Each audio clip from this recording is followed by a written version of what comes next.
అందరికీ నమస్కారం. Welcome to my channel. మేము ఈ దసరా హాలిడేస్లో మహారాష్ట్ర ట్రిప్కి వెళ్ళాము. దాంట్లో మేము మొదటగా దర్శించుకున్నది పర్లి వైద్యనాథ్ జ్యోతిర్లింగం. హైదరాబాద్ నుంచి పర్లి 330 కిలోమీటర్లు ఉంది. 6 అవర్స్ జర్నీ పట్టింది మాకు.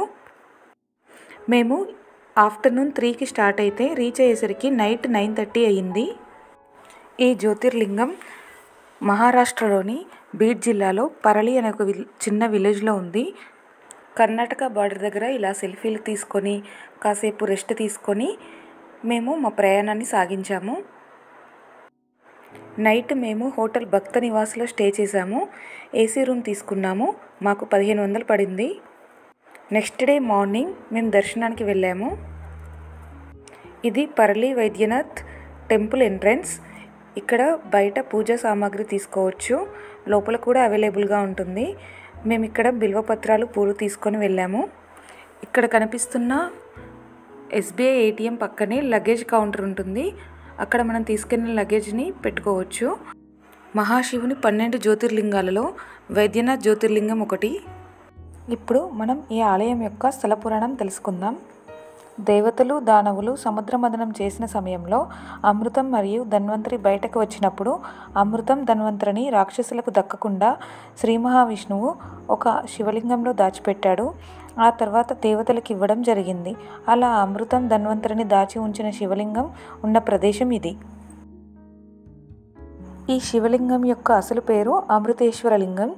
ఈ శివలింగం తాకడం మరియు సేవించడం వల్ల వ్యాధులు నయమవుతాయని భక్తుల విశ్వాసం. వ్యాధులు నయం చేసి ఆరోగ్యాన్ని ప్రసాదిస్తారు కాబట్టి ఈ స్వామిని వైద్యనాథ్గా పిలుస్తారు. అలా అమృతేశ్వరుడు వైద్యనాథ్గా మారింది. ఈ ఆలయంలో శివలింగానికి ఎదురుగా 3 నందులు ఉంటాయి. ఈ 3 నందులకు ఎదురుగా ఉన్నదే ప్రధాన ఆలయం. ఇక్కడ శివలింగానికి అభిషేకం చేసి బిల్వపత్రాలు సమర్పిస్తే ఆరోగ్య ప్రయోజనాలు కలుగుతాయని భక్తుల నమ్మకం.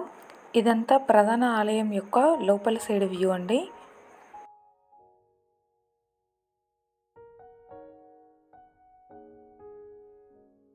ఇక్కడ లైవ్ టెలికాస్ట్ అవుతుంది. స్వామివారిని దర్శించుకోండి.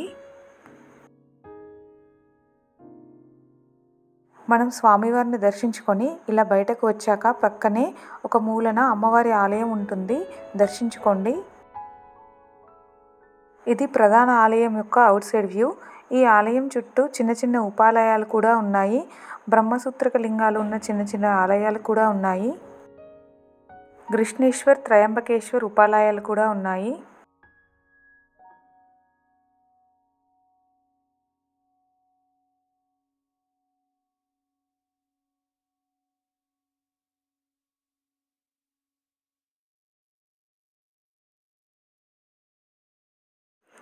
ఆలయం ఎంట్రెన్స్లో రాజమాత అహల్యామాత హోల్కర్ బాయ్ విగ్రహం ఉంటుంది.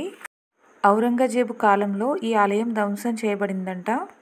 17వ శతాబ్దంలో అహల్యబాయి ఈ ఆలయాన్ని పునర్నిర్మించారట.